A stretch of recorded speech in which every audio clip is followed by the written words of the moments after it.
Si saliéramos hoy a la calle y le preguntáramos a 10 personas escogidas al azar, ¿qué significa seguir a Jesús? Es muy probable que recibamos 10 respuestas distintas. Y es muy probable que la mayoría de ellas estén equivocadas. Algunas personas piensan que ser cristiano, ser un seguidor de Jesús es asistir a la iglesia los domingos, que ser un cristiano es llevar una vida moralmente aceptable, lo que llamaríamos en el día de hoy ser una buena persona. Otros pensarán que seguir a Jesús es adherirse a una serie de tradiciones religiosas específicas, o incluso que debemos depender de Jesús para alcanzar una vida próspera, una vida exitosa, como si Jesús fuera una especie de amuleto divino. La tragedia detrás de esas respuestas erróneas es que muchos creen que están siguiendo a Jesús cuando en realidad no es así. Dicen que son cristianos, pero continúan persiguiendo sus propios intereses, sus propias metas en la vida, sus propias ambiciones, sus propios deseos. En otras palabras, ellos no están siguiendo a Jesús, que tiene otras metas, otras ambiciones, otros deseos, sino que se están siguiendo a sí mismos. Como veremos en el texto que estaremos considerando en la mañana de hoy en Mateo capítulo 4, seguir a Jesús no implica simplemente un ajuste superficial en nuestras vidas. Algunas personas dicen, bueno, sabemos que no todo el mundo es perfecto, nosotros pecamos, necesitamos hacer algunos ajustes aquí o allá. No, seguir a Jesús implica una entrega radical, implica un cambio de dirección, o si quieren, una reorientación total de toda nuestra vida, que no solo transforma lo que hacemos, sino quiénes somos y para qué vivimos. Voy a repetir eso otra vez. Seguir a Jesús implica una reorientación total de toda nuestra vida que transforma no solo nuestras acciones, no solo lo que hacemos, sino también quiénes somos y para qué vivimos. Con eso en mente, yo quiero que vayan otra vez a Mateo capítulo 4, pero esta vez vamos a leer los versículos 18 al 22. Dice: y andando junto al mar de Galilea, vio a dos hermanos, Simón llamado Pedro y Andrés su hermano, echando la red al mar porque eran pescadores, y les dijo: seguidme y yo os haré pescadores de hombres. O como dice la Reina Valera, que es el texto que estaré usando en cuanto a ese versículo específicamente en la mañana de hoy: venid en pos de mí y yo os haré pescadores de hombres. Entonces ellos, dejando al instante las redes, le siguieron. Y pasando de allí vio a otros dos hermanos, Jacobo hijo de Zebedeo y Juan su hermano, en la barca con su padre Zebedeo, remendando sus redes, y los llamó. Y ellos, dejando al instante la barca y a su padre, le siguieron. Con el mensaje de esta mañana estaremos concluyendo una serie que venimos ya predicando desde hace ya varios domingos y que hemos titulado ¿A qué vino Jesús? Hemos estado considerando una serie de textos en los evangelios en los que el mismo Jesús responde la pregunta. Hasta aquí hemos visto que Él vino a dar su vida en rescate por muchos, Marcos 10:45. Él vino a buscar y a salvar lo que se había perdido, Lucas 19:10. Él vino a llamar a pecadores al arrepentimiento. Él vino a traer luz a un mundo que se encuentra en tinieblas. Él vino a testificar de la verdad, como le dijo Jesús a Pilato en Juan 18:37. Y Él vino a cumplir las escrituras del Antiguo Testamento. Eso es básicamente lo que hemos estado viendo en esta serie. Ahora, ¿Qué debemos hacer ahora con toda esta información? ¿Qué vamos a hacer tú y yo ahora que sabemos a qué vino Jesús? Bueno, responder a su invitación en Mateo 4:19. Venid en pos de mí y yo os haré pescadores de hombres. Estas palabras de Jesús, que parecen tan sencillas, encapsulan tres aspectos fundamentales del discipulado cristiano. Mis hermanos, ¿cuál es la declaración de misión de nuestra iglesia? Es formar una comunidad de discípulos de Jesucristo que hacen discípulos, compartiendo la palabra unos con otros en el poder del Espíritu Santo. Esa misión, esa declaración de misión, no se la inventaron los pastores de Iglesia Bíblica del Señor Jesucristo. Es una declaración de misión que nosotros extrajimos de varios textos de las Escrituras, incluyendo Mateo 4:19. ¿Cuáles son los tres aspectos fundamentales del discipulado cristiano que se encuentran en Mateo 4:19? Bueno, en primer lugar es un llamado a seguir a Jesús. En segundo lugar es un llamado a ser transformado por Jesús. Y en tercer lugar es un llamado a abrazar la misión de Jesús. Sencillo, ¿verdad? Es un llamado a seguir a Jesús. Es un llamado a ser transformado por Jesús. Es un llamado a abrazar la misión de Jesús. Y lo que yo voy a hacer en esta mañana es desempaquetar estos tres aspectos que se encuentran en nuestro texto, Mateo capítulo 4, versículo 19. Así que veamos en primer lugar el llamado a seguir a Jesús. Una de las cosas que me sorprenden constantemente de las Escrituras es la forma tan sencilla como la Biblia explica doctrinas y enseñanzas que son muy profundas. Porque la narración de Mateo en nuestro pasaje es una historia tan simple, ¿verdad? Es una historia tan clara, pero en esa aparente simplicidad se encierran verdades sumamente profundas con respecto al discipulado. Lo que estoy diciendo es que esta historia no se trata simplemente de un grupo de hombres que dejan su trabajo para seguir a un maestro itinerante llamado Jesús. No, es una escena que captura el poder transformador del llamado de Jesús. La historia comienza con Jesús caminando junto al mar de Galilea hasta que Él se topa con dos hermanos llamados Pedro y Andrés. Jesús los llama para que lo sigan y dice Mateo que dejando al instante las redes, le siguieron. Un poco más adelante se topa con otros dos hermanos, Jacobo y Juan, y hace lo mismo.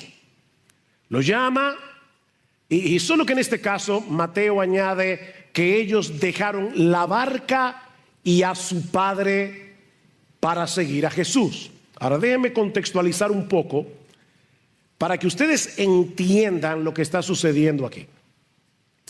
Para un judío del primer siglo, la lealtad a la familia no era simplemente un asunto de amor y de afecto. Este era el núcleo mismo de la identidad de un judío, su responsabilidad en la sociedad. Mis hermanos, en una cultura profundamente patriarcal, en una cultura y sociedad comunitaria, la familia representaba el espacio donde se transmitían los valores religiosos. Deuteronomio capítulo 6, hablarás de estas cosas a tus hijos en tu casa, cuando te levantes, cuando estén en el camino. Era en la familia donde eso ocurría, y era el núcleo del que dependía la estabilidad económica y el honor social. Hoy día los hijos viven completamente independientemente de sus padres. Esa no era la situación en los días de Jesús. Ser leal a la familia no era opcional. Ese era el fundamento sobre el cual se construía la vida de cada individuo. De manera que cuando Jesús llama a Pedro y a Andrés, a Jacobo y a Juan a dejar sus trabajos, a dejar su familia para seguirlo a Él, mis hermanos, este era un llamado mucho más radical de lo que podría parecer a nuestros ojos occidentales. Yo tenía un profesor en el seminario, un español, que siempre nos decía: el problema de ustedes los occidentales es que leen la Biblia con ojos occidentales. Nosotros debemos leer la Biblia con los ojos del Medio Oriente, teniendo en mente la cultura del siglo en el que vivió Jesús. Mis hermanos, Jesús en este pasaje no solo les estaba pidiendo que dejaran un empleo. No. Jesús les estaba pidiendo que reconfiguraran por completo su identidad y sus prioridades. Era un llamado a dejar atrás no solo barcas y redes, sino también las expectativas culturales que definían quiénes eran, cuál era su lugar en el mundo.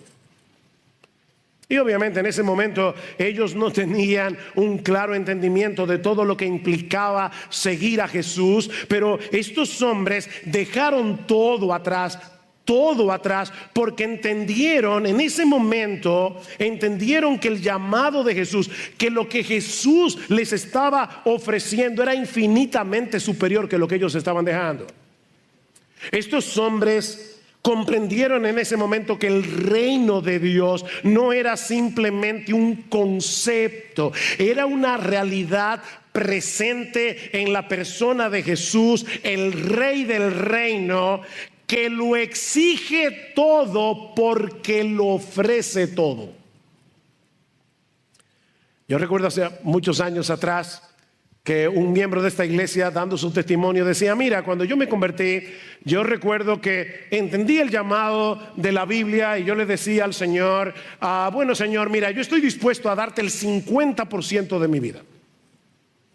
Y Jesús me dijo: no, está bien, te voy a dar el 75% de mi vida. Y Jesús me dijo: no. Así que le dije: bien, Señor, mira, te voy a dar el 99% de mi vida. Y Jesús me dijo: no, es el 100%. Este no es un llamado que tú puedes seguir a medio tiempo.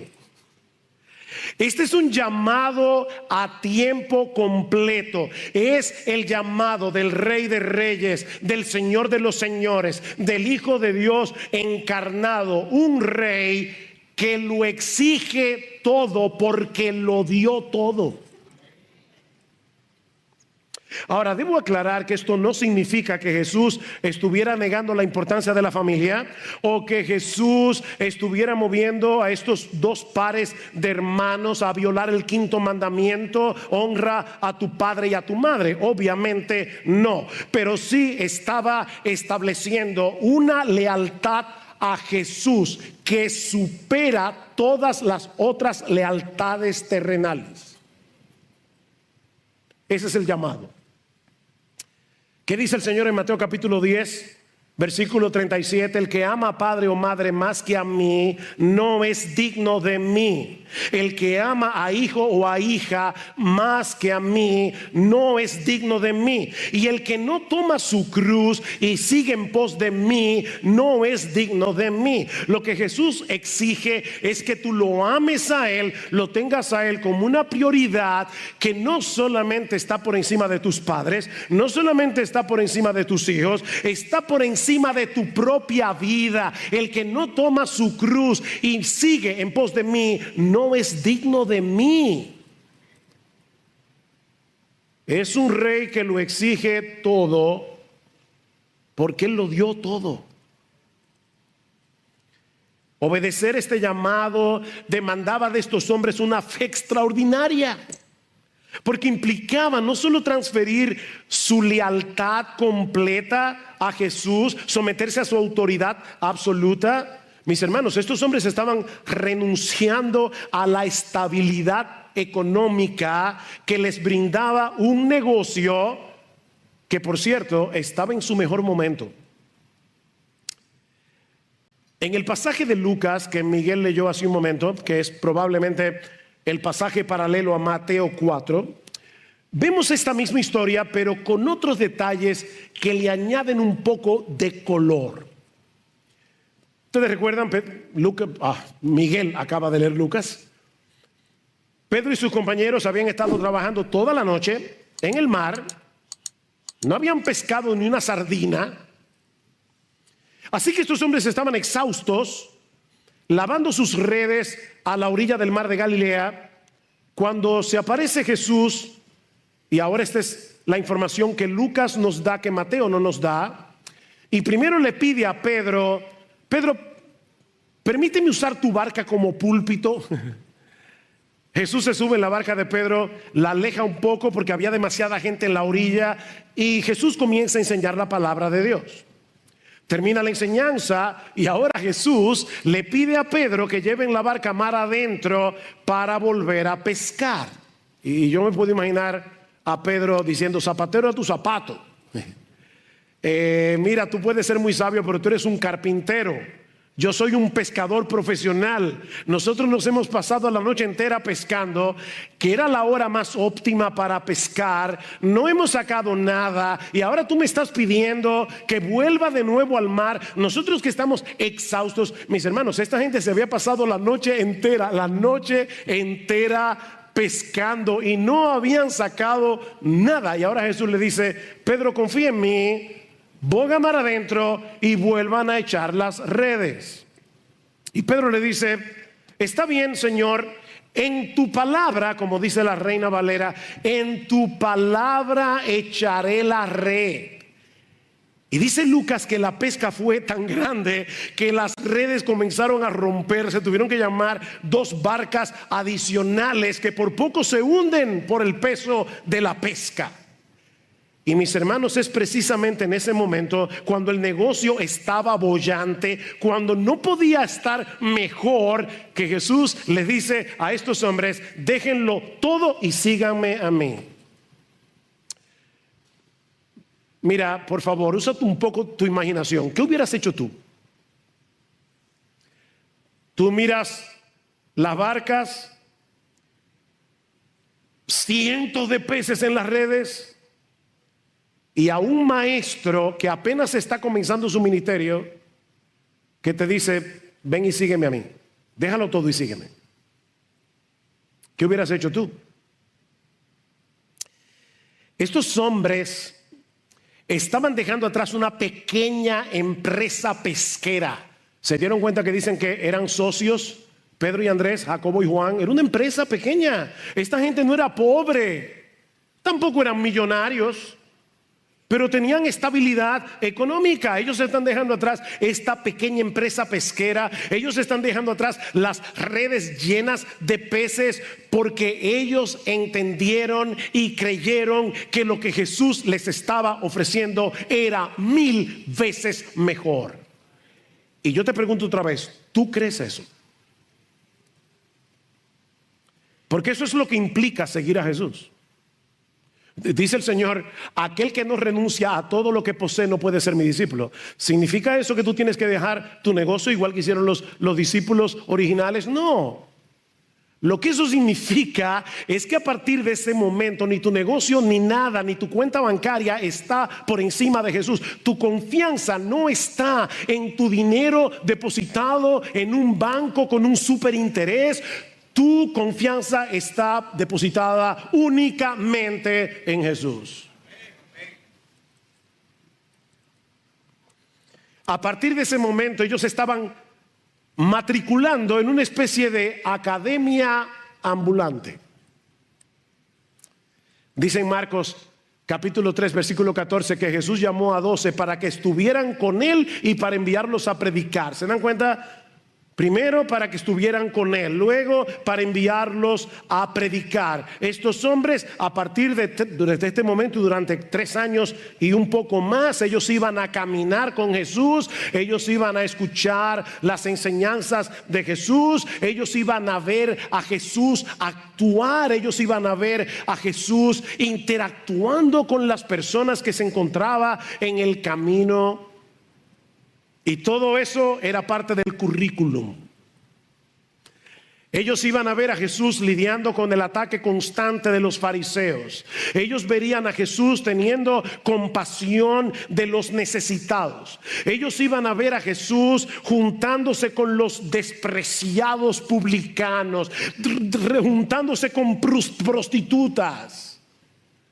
Y todo eso estaba calando en la mente y el corazón de estos hombres. Cada palabra, cada acción, cada mirada de compasión, cada reprensión de Jesús era una lección viva para ellos.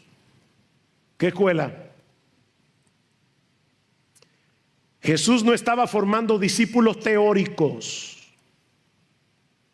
Jesús estaba formando hombres que iban a reflejar su carácter. Estaba formando hombres que debían absorber sus opiniones, hombres que deberían llegar a pensar y actuar como Jesús. En otras palabras, mis hermanos, Jesús llamó a estos hombres para enseñarles a ser como Jesús. Ese es el currículum. Jesús iba a enseñarles a ser como Jesús. Y ¿sabes qué, mi amigo? Ese es el mismo llamado que Jesús te hace hoy por medio de la predicación del Evangelio. Aunque Él no está físicamente presente con nosotros hoy, nosotros podemos ver a Jesús. Podemos verlo en las páginas de los Evangelios. Podemos escuchar sus enseñanzas por medio de su palabra. Podemos realmente seguirlo a Él. Este es un llamado a abandonar cualquier cosa. Óyeme bien, mi hermano, mi amigo. Este es un llamado a abandonar cualquier cosa que compita con Jesús por el lugar supremo en tu corazón. Ven que no se puede ser seguidor de Jesús a medio tiempo. Dice el Señor en Mateo 16:24, si alguno quiere venir en pos de mí, niéguese a sí mismo, tome su cruz y sígame.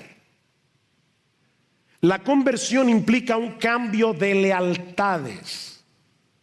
La conversión implica un traslado de nuestra confianza, de nuestra dependencia. Antes confiábamos en cosas terrenales como el dinero, la reputación, las tradiciones religiosas o incluso en nuestra propia capacidad. Pero ahora estamos transfiriendo nuestra lealtad, estamos transfiriendo nuestra confianza únicamente, absolutamente, exclusivamente a la persona de Jesús. Es por eso que este es un llamado que comienza con el arrepentimiento.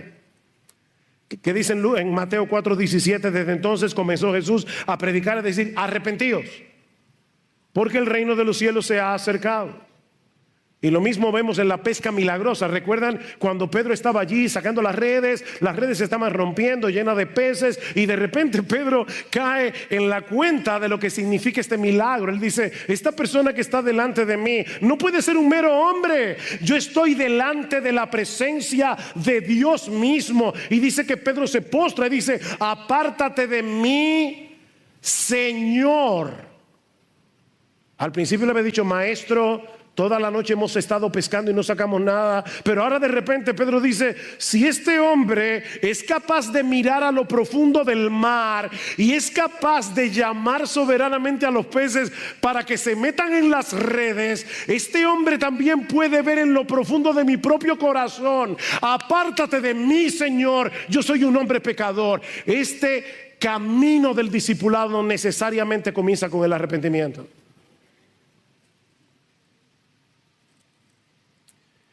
El discipulado comienza reconociendo que vamos por el camino equivocado.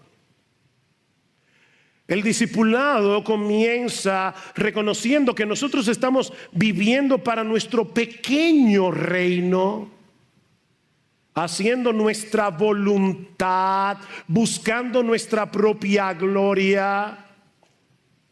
Y tú decides dar media vuelta y poner toda tu confianza en Jesús para el perdón de tus pecados, pero no solamente para eso, sino también para que Él se encargue por completo del curso de tu vida. ¿Sabes lo que significa convertirse a Cristo? Que tú le das a Jesús un papel en blanco, firmado por ti, diciéndole: Jesús, yo no sé lo que tú vas a escribir en ese papel, pero de antemano me comprometo a obedecerlo.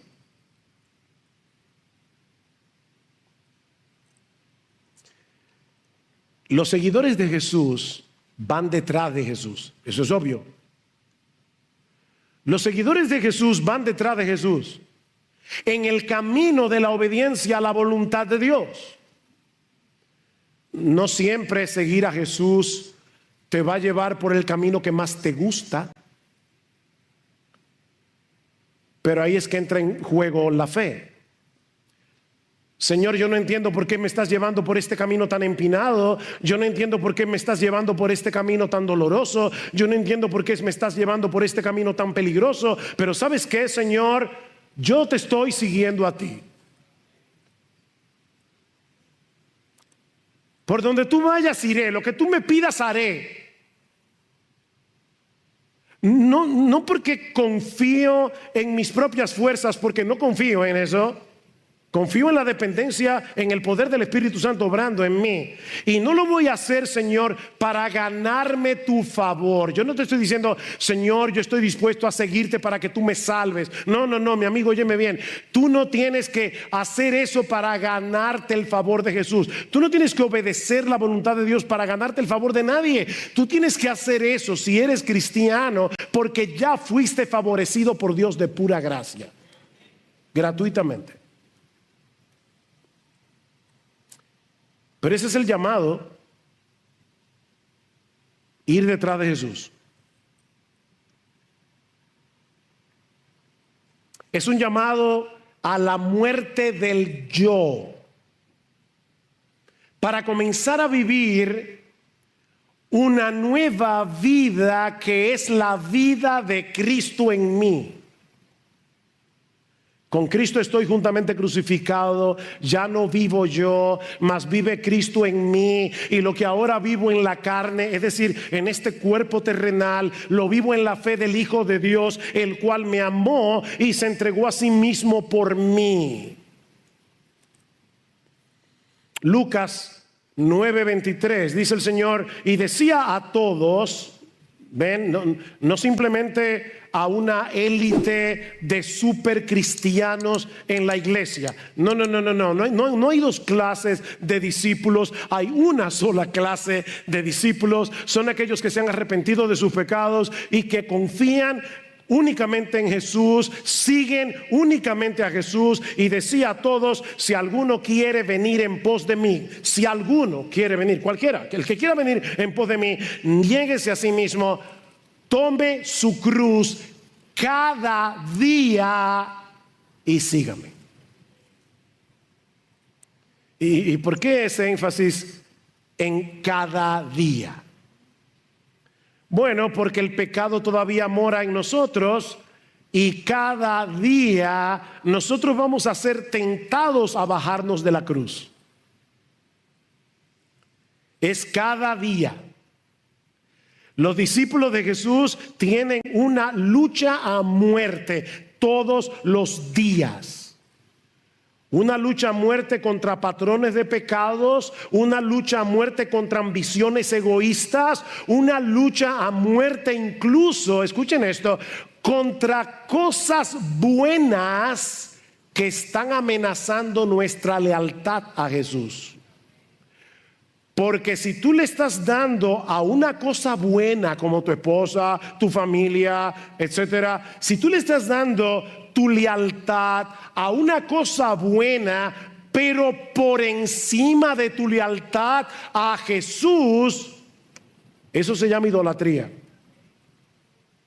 Has convertido esa cosa buena en un ídolo. Y ahora yo te pregunto, honestamente, ¿tú estás siguiendo a Jesús? ¿Tú estás siguiendo a Jesús? ¿O todavía tú sigues creyendo que eres tu propio amo? ¿Que eres tu propio dueño?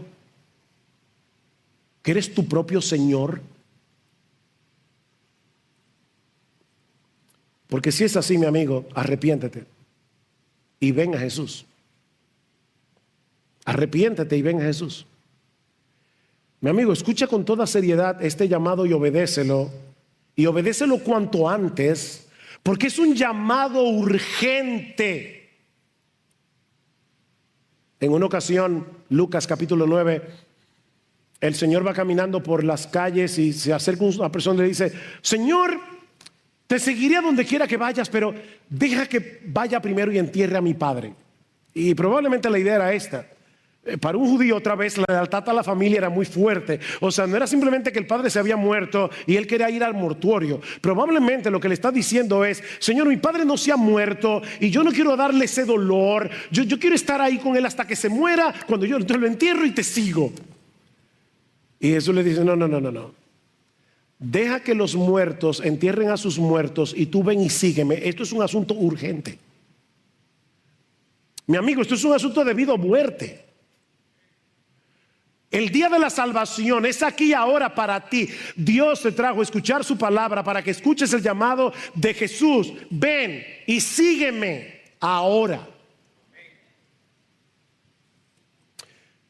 Pero ya dijimos que este es un llamado a seguir a Jesús, pero también es un llamado a ser transformados por Jesús. Es un llamado a ser transformados por Jesús. Vengan en pos de mí, síganme a mí. ¿Y qué dice Cristo? Yo los haré, yo los convertiré en pescadores de hombres. Estos hombres no se iban a convertir en pescadores de hombres por su habilidad innata. No era que, bueno, Pedro y Andrés, Juan y Jacobo, ustedes son buenos en la pesca, así que seguramente cuando vengan y me sigan, ustedes van a ser buenos pescando hombres. No, dice Jesús, eso depende completamente de mí. Vengan en pos de mí, síganme a mí, aprendan de mí, y en el camino yo me voy a encargar de convertirlos, yo me voy a encargar de transformarlos, yo me voy a encargar de capacitarlos para que ustedes se conviertan en pescadores de hombres. Esto no depende de vuestra propia inteligencia, esto no es por la fuerza de voluntad. No, Cristo mismo iba a transformarlos en instrumentos útiles para el reino de Dios.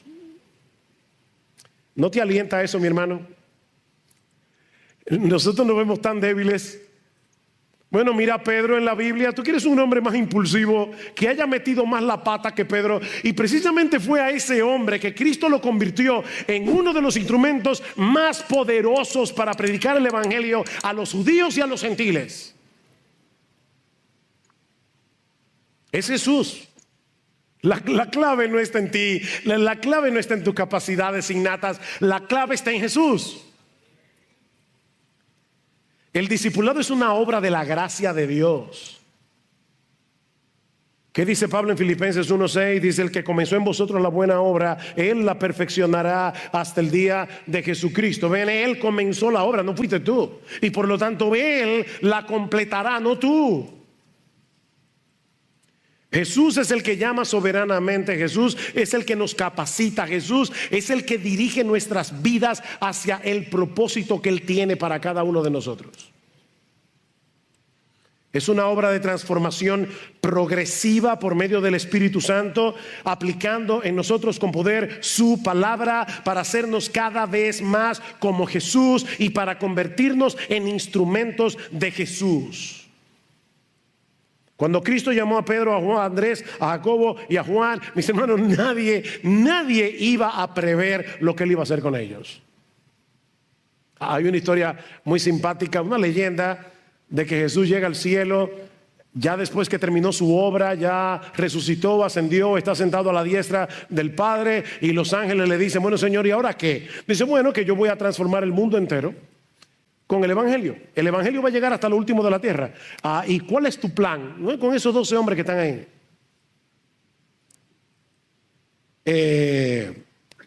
¿Tú no tienes un plan B? O sea, espérate, déjame ir sintiendo.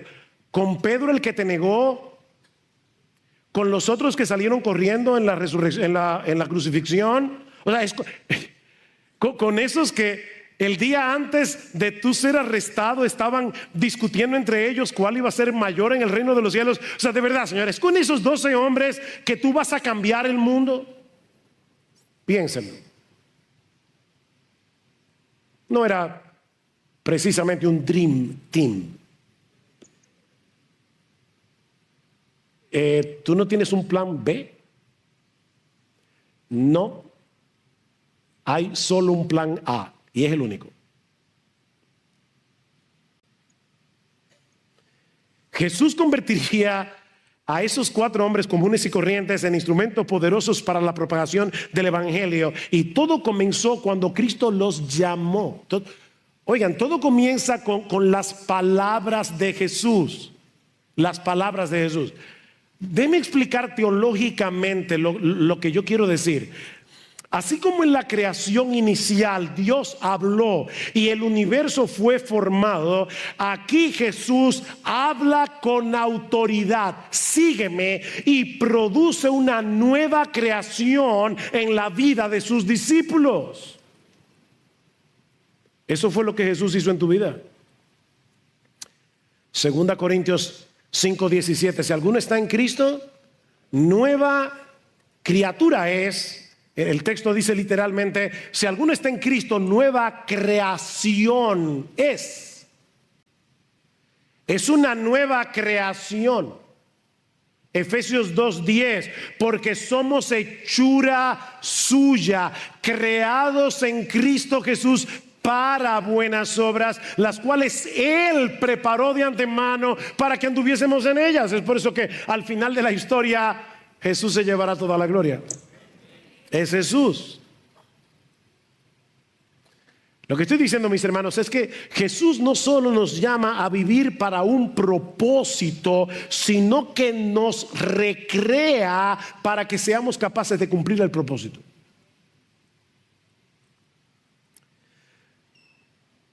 Mi amigo, Jesús te está llamando tal como estás, pero no para dejarte como estás. Jesús te está llamando como estás, pero no para dejarte como estás. Él te está llamando para transformarte. Él te está llamando para darte una nueva forma de pensar. Él te está llamando para darte una nueva capacidad para obedecer la voluntad de Dios. Él te está llamando para darte nuevos deseos, nuevas ambiciones, nuevas metas, nuevos propósitos en tu vida. Para eso te está llamando Jesús. Él te está llamando a una nueva dependencia.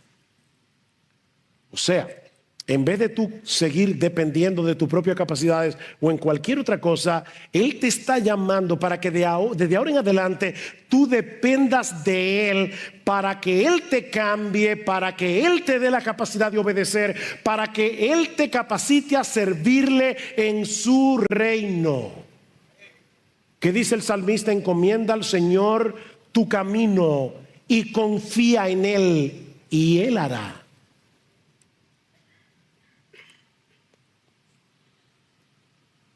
En estos días recordaba, porque En el último programa de Entendiendo los Tiempos, Eduardo me preguntó, ¿y cómo fue que tú decidiste servir al Señor? Y yo le decía, bueno, yo recuerdo que íbamos a un estudio bíblico, yo tenía 18 años en ese tiempo, y una persona me preguntó, Sugelto, ¿alguna vez has pensado servirle al Señor a tiempo completo como pastor? Y mi respuesta muy sincera en ese momento fue: yo siempre he deseado servir al Señor de esa manera, pero yo estoy absolutamente convencido de que yo no tengo ni el carácter, ni los dones, ni los talentos, ni la capacidad que se requiere para ser pastor. ¿Y saben qué? Yo tenía toda la razón.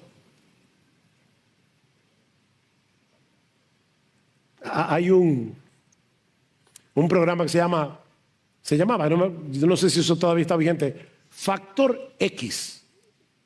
¿Lo han visto? Factor X, Factor X.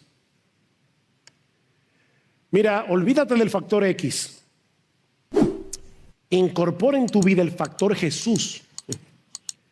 Porque es Jesús el que va a hacer el cambio, es Jesús el que te va a dar la capacidad, es Jesús el que te va a hacer un instrumento útil en sus manos. Pablo le dice a Timoteo: Timoteo, tú hijo mío, fortalécete en la gracia que hay en Cristo Jesús. Y esta palabra fortalécete es interesantísima, porque conlleva la idea de ser capacitado, o una palabra que está muy de moda hoy, empoderado.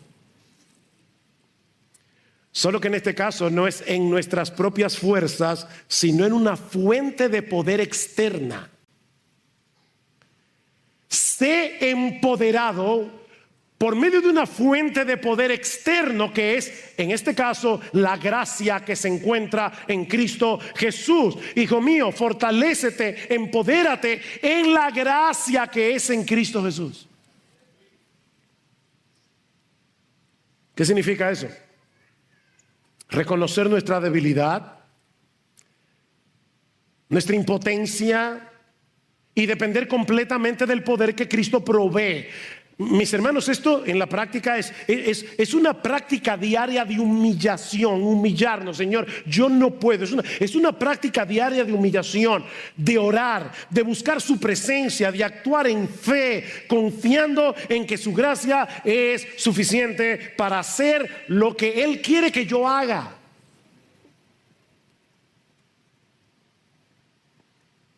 Y este aspecto es extremadamente importante a la luz de lo que Jesús sigue diciendo en el texto: venid en pos de mí y os haré pescadores de hombres.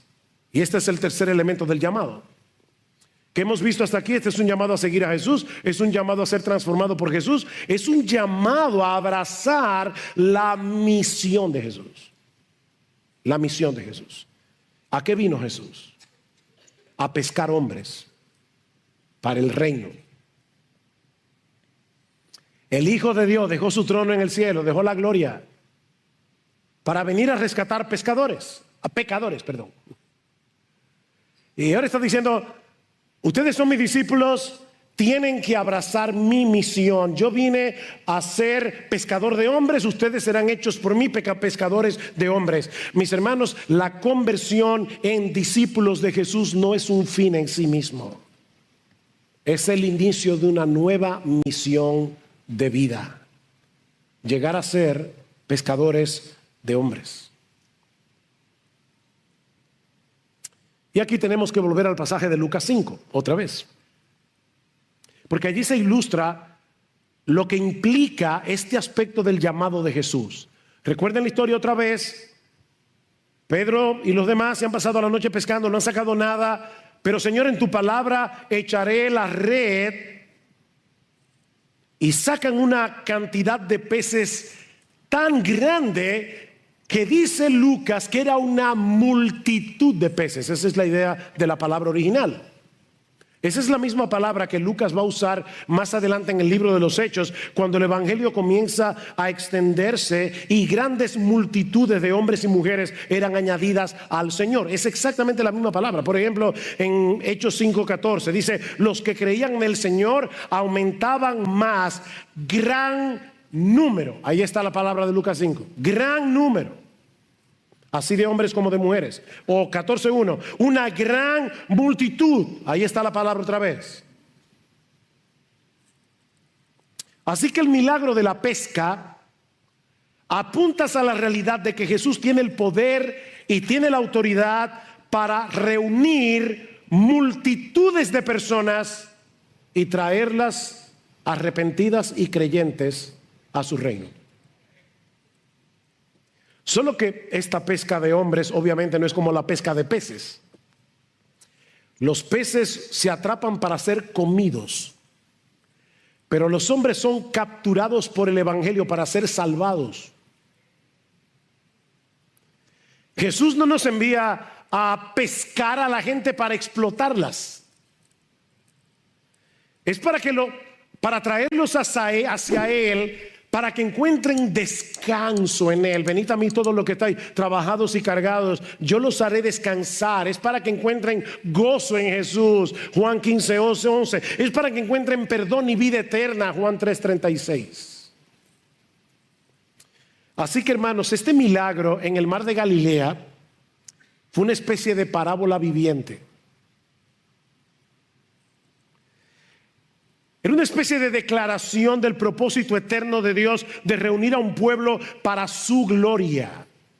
Un propósito que no depende de nuestras habilidades, de nuestros esfuerzos, sino de la palabra autoritativa de Jesús y del poder de Jesús. Señor, no hemos pescado nada, pero en tu palabra echaré la red. Tal vez tú estás cansado de predicar el evangelio a tus amigos. Tal vez estás cansado de compartir el evangelio con tu familia y piensas que eso no está dando ningún resultado. Bueno, ya tú tienes la noche entera pescando y no has sacado ni una sardina, pero sigue echando la red, confiando en el poder de la palabra de Jesús. No te canses. Yo no sé cuántos de ustedes alguna vez han salido a pescar, pero se requiere mucha paciencia para pescar. Y no siempre se pesca lo que tú quieres. Yo me acuerdo una vez que había salido con Lester y su familia a Nisibón y fuimos al mar a pescar, pero desde la orilla, y pasó algo sorprendente. Yo sé que los pescadores son mentirosos muchas veces, pero créanme esta historia. Yo cogí mi caña, le puse su gusanito, eran sardinitas que habíamos sacado con una red, y cuando tiré la caña de pescar, ¿saben qué pesqué? Una gaviota. La gaviota vino, agarró el pescado, se lo llevó y ahí estaba yo mirando cómo el ave se llevaba la carnada. No siempre se pesca lo que uno quiere. Pero sal a pescar. Sal a pescar. Cristo promete en Mateo 16:18 que Él iba a edificar su iglesia y que las puertas del Hades no prevalecerán contra ella. Mi hermano, eso no depende de ti ni de mí, eso depende de Él. Ahora, ¿cómo va a cumplir Jesús esta promesa? ¿Cómo es que Jesús está hoy edificando su iglesia? A través de hombres y mujeres que Él ha llamado a seguirlo y que Él los ha convertido en pescadores de hombres. Mi hermano, tú estás aquí hoy en la mañana porque hubo alguien, yo no sé quién, pero hubo alguien que compartió contigo el evangelio. Hubo alguien que salió de su zona de confort, que salió de su zona de seguridad y fue a pescar y te habló a ti. Tal vez te invitó a la iglesia. Tal vez tenía un estudio bíblico en su casa. Queremos que proliferen otra vez los estudios bíblicos evangelísticos en las casas. Tú estás aquí porque alguien te predicó. Bueno, da de gracia lo que tú recibiste de gracia. Si eres un discípulo de Jesús, un seguidor de Jesús, esa es tu nueva misión en el mundo. Estás aquí en gran medida para ser un pescador de hombres. Id y haced discípulos a todas las naciones, bautizándolos en el nombre del Padre y del Hijo y del Espíritu Santo, enseñándoles que guarden todas las cosas que os he mandado. Y he aquí, yo estoy con vosotros todos los días. Salgan a hacerlo, no se preocupen, yo estoy con vosotros todos los días hasta el fin del mundo. Jesús te llama a seguirlo y luego te envía a que hagas lo mismo que Él vino a hacer.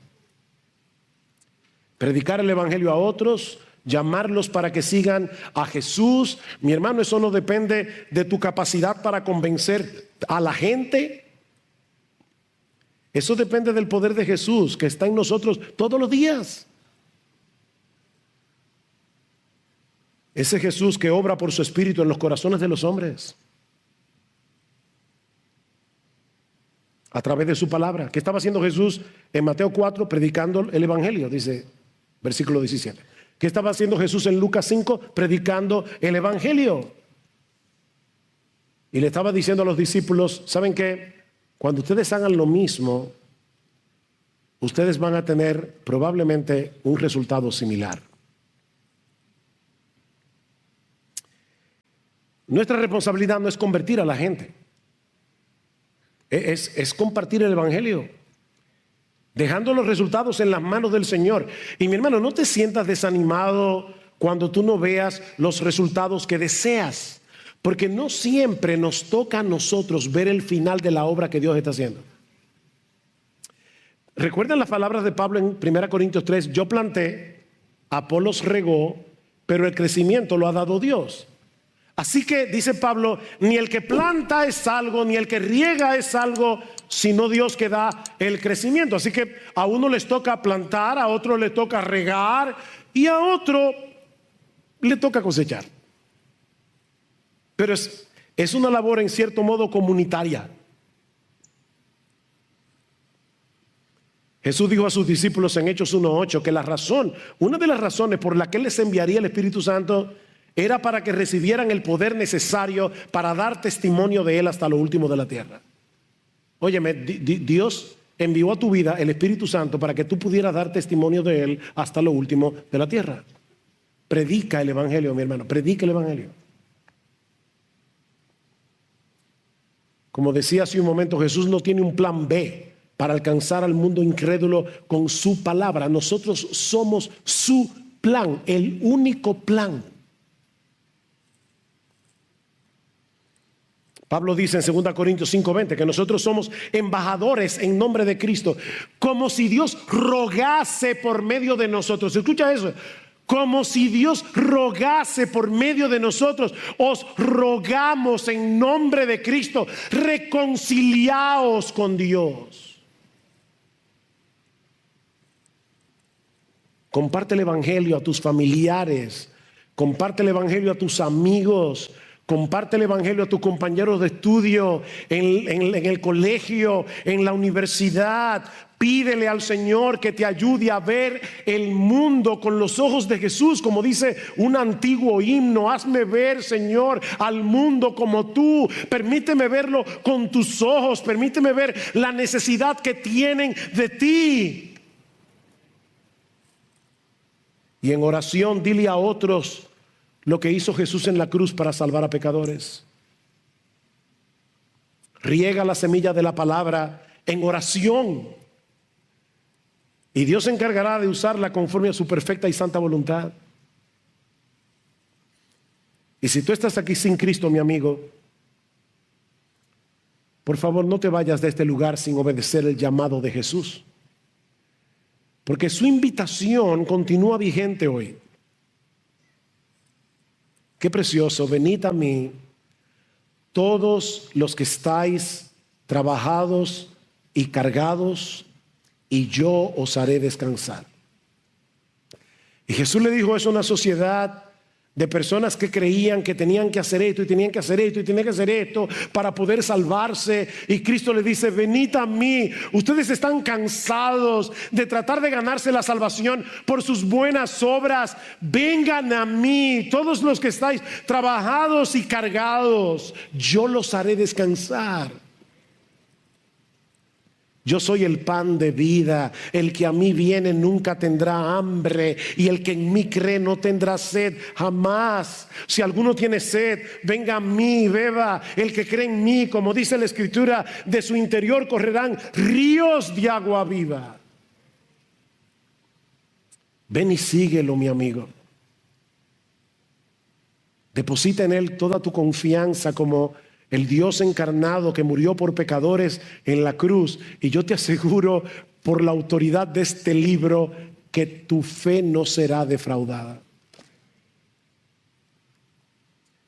En Él encontrarás perdón, en Él encontrarás vida eterna, y tu alma hambrienta y sedienta será saciada en Jesús desde ahora y para siempre.